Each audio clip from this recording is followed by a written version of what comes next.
Is there any way of quantifying how big of a loss Tre'Davious White is to your defense? Yeah, I mean, I don't know if there is. He's, obviously a big part of what we do on defense. He allows us to do so many things because of his talent and how smart he is, how hard he works, and just how talented he is. He's a matchup guy, and it's hard to find those guys in our league. But he's allowed us to do some things on defense because of his ability to eliminate other people's number one receivers. So there's some big shoes to fill. I think Dane Jackson is one of those guys who will step up, and he's the next man up, and he'll do a good job for us. But to say that he will play at the level of Tre'Davious, that would be, misleading for sure. On the bright side, Sean told us Star Lotulelei it was back at practice today and off the COVID list. How big of a return is that, especially knowing that you're playing a team that likes to run your next opponent really likes to run the ball? No, it's huge to be able to get Star back. We missed him for sure, and it's great to have him back. It was good to see him in the building. It's been a while, and he looks good, and hopefully he can progress each day this week, and we can have him for the ball game on Monday night. But he looked good, and it was great to see him back today. Thanks, Leslie. You're welcome. Hey, Leslie, Matt Bobay here from Channel 7. I'm just curious, you mentioned Tre'Davious White, and I know the next man up mentality is something that you, Sean, and Brian preach a lot. But do you as coaches need to change a lot without having him? Because in the most simple terms, we essentially are like, okay, Tre'Davious is going to shut down one side of the field.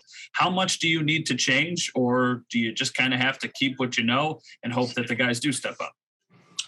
Well, we obviously, believe in Dane, and he competed in training camp for a starting job. So we have confidence in him. But we do have to be mindful of the fact that Tre'Davious is a Pro Bowl corner, and, you're missing him. So we'll be conscious of the fact that Dane is replacing Tre'Davious, and, we'll do the things that are necessary to help him and really help our defense. But, it's not the same, with Tre'Davious not being there, and we will have to be cognizant of the fact that he's not out there. I know a lot of us are probably going to start talking about Dane Jackson more, but this also is going to be a change for Levi because he's going to draw maybe some tougher assignments. What do you tell him as things start to change a little bit and he is maybe going against those wide receiver ones on other teams? Yeah, we just want him to continue to play at a high level like he's been playing. He's been playing really well for us.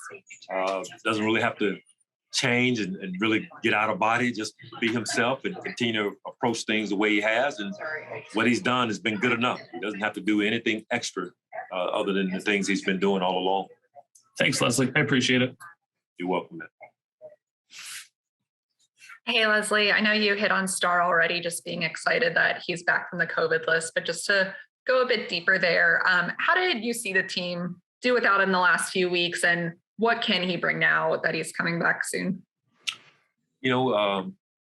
We struggled in that Indy game for sure with in his absence, but that's not the only reason we struggled. But it'll be great to have him back because of his toughness, his fierceness inside, just that big body, to be able to move people around and help on some of the double teams that we're getting. But just his stoutness in the run game is something that we missed, and we look forward to having him back. Great, thank you. You're welcome. Coach Frazier, Mookie Hawkins, 1-4 Sports Cincinnati. How you doing today, sir? Doing good, Mookie. How was your Thanksgiving weekend? It was good. We had a couple of days to get some rest, so it was really good, really good. Absolutely, rest is definitely needed, for the second half of the season. But just overall, just care to talk about your overall performance with your defense on Thursday, and how did Brandin Bryant stand out? Yeah, Brandin came in and did a really good job for us, considering the fact that, he's been on the practice squad all season long. To be able to come out and play on national TV as well as he did, he gave us something on the interior that we were missing a little bit, his size, his physicality. It helped us inside. So was really encouraged by his play for sure.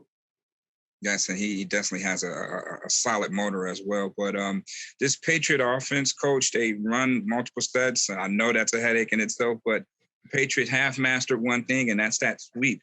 How difficult will it be to prepare for that, especially when they could run it to either play side quarterback side. And will you have to dial it up a little bit more without having Trey out there? You're right. They do a good job of running that toss sweep either way, front side or to the back side. They do a great job with that and executing it. And we'll have to do a good job of trying to defend it and slow them down when they're doing it. As far as strategy without Tre'Davious, we'll see how the game goes and what we need to do. We're still in the early processes of putting things together for that ball game. And we'll see how it goes as the week goes on, as we become more familiar with their offense. Yes, sir. Great week of practice, Coach. Thank you. Hey, Leslie, it's Jay with the Buffalo News. Dane is a guy that's has seemed to make plays for you kind of when he's been called upon. What do you think it is about his game that has kind of allowed him a knack for being around the football when he's had the opportunity to do so? Yeah, Jay, I think it has a lot to do with the composure that he plays with. Things don't get too big for him. We saw that in his rookie year when he had to step in and play in some tough situations at times. And even this year when he's had to come in the ball game, even the game on Thursday night when he stepped in, he has real good poise and a good feel for the game.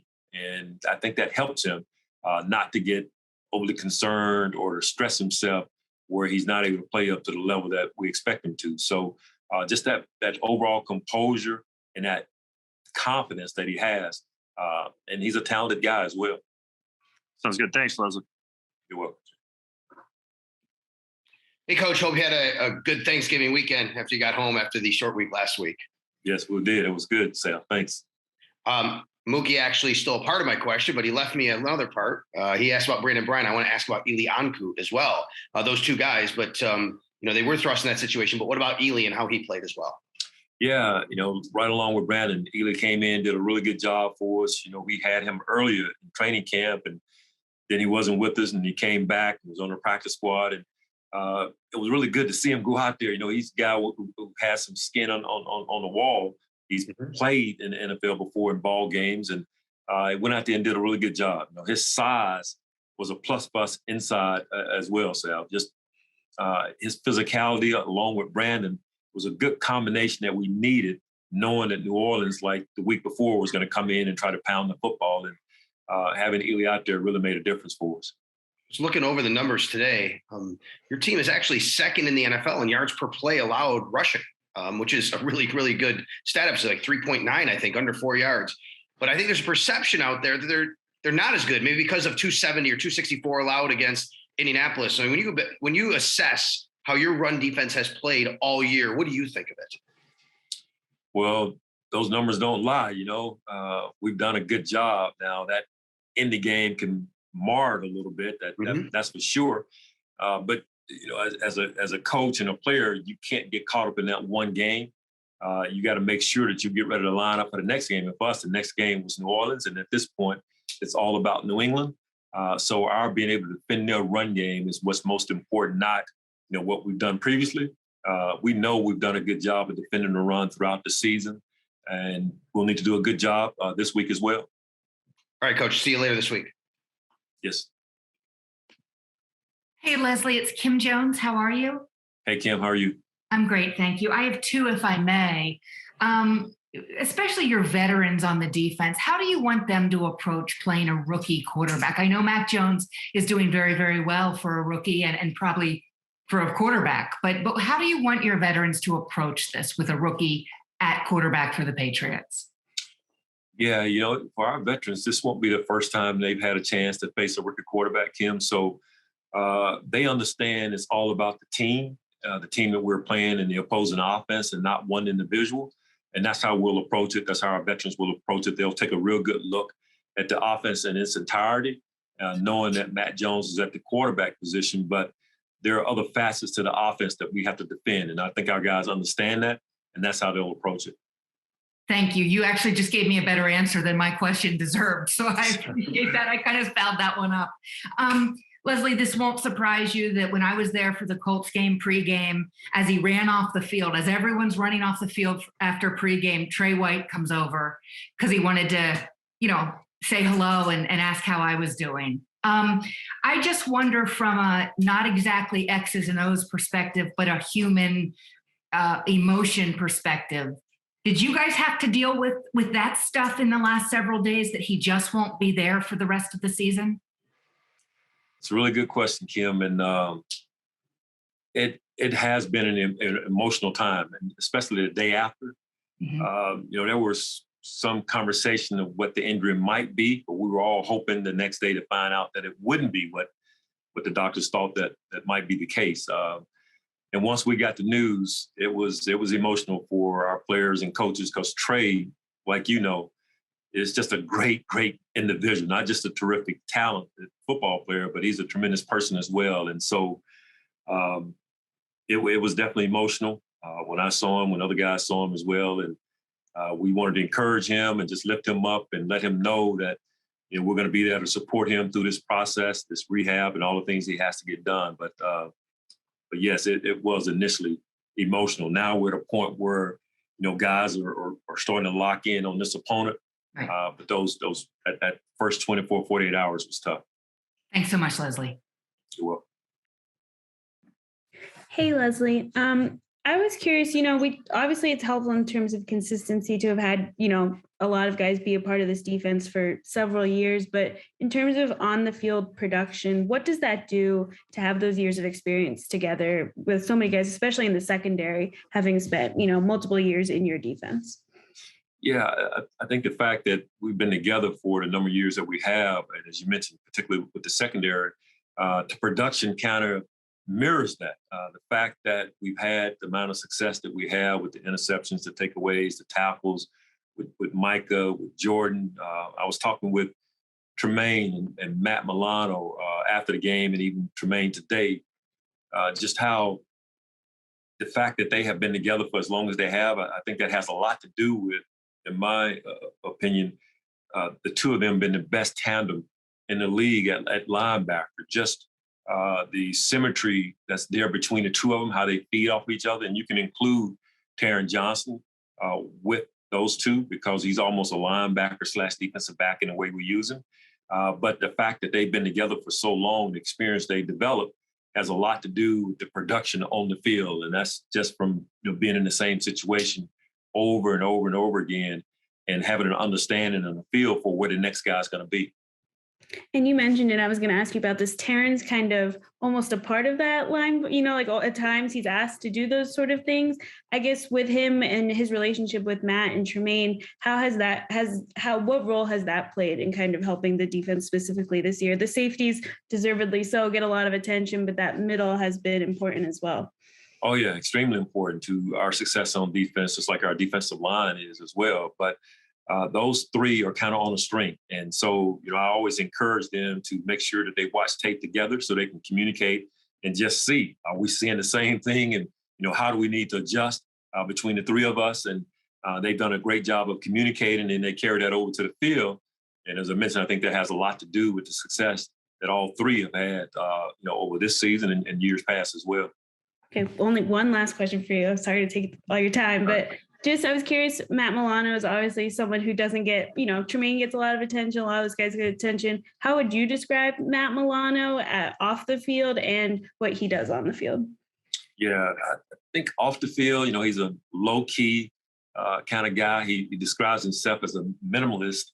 I don't need much. I don't have to have a lot of attention, but for us on the field, he's an impact player. He's a guy that we count on to match up with people's top running backs and tight ends and be a blitzer for us, be a guy in coverage. We ask a lot of Matt, and he's been able to rise to the challenge for us and put us in good position because of his talent and how smart he is and how hard he works as a player. He's a vital part of our success on defense. It's good to have him back on the field. Thanks. You're welcome. Hey, Leslie, you've talked so much about how Trey White kind of has that rippling impact of the defense. And I was wondering, when you look back at all the takeaways this defense has had this year, when you've been going through film with the team, are there times where Trey hasn't had the takeaway himself, but you've been able to point to him and be like, here's how he helped impact this play? Are there specific moments this year that really stand out? Oh yeah, there are moments where he's in coverage and really doing a really good job in coverage. And because of what he's done with a jam or being in great position, you'll see the ball, go into the hands of Jordan Poyer or Micah Hyde because of the tight coverage that Trey has gotten, and the quarterback can't fit it in there because of that. And those guys benefit from it. And we've had, a few occasions like that. And then the fact that people really don't challenge him very often. So that gives other guys opportunities to make plays on balls because they're not throwing in his direction. And that's been a plus for our defense as well. And because a lot of times we're rolling the coverage away from Tre'Davious because we feel like he can handle his guy. Well, the beneficiaries are those guys where we're rolling the coverage to. So he definitely has helped his teammates for sure. Is there maybe one Jordan or Micah interception that most stands out where Trey had that effect? I think of one off the top of my head. I don't know if there's one I can point to specifically. I'm thinking of the one with the Jets, but that may have been Levi in the deep corner of the end zone where Jordan ends up getting an interception. Maybe the dig route. I think we were playing maybe Washington where Jordan got the interception. Miami. I think it was Miami where they ran a dig. And I think Jordan was the one that ended up getting the interception because of the coverage that we had on the Z receiver, outside receiver. But that may be one that I'm thinking of.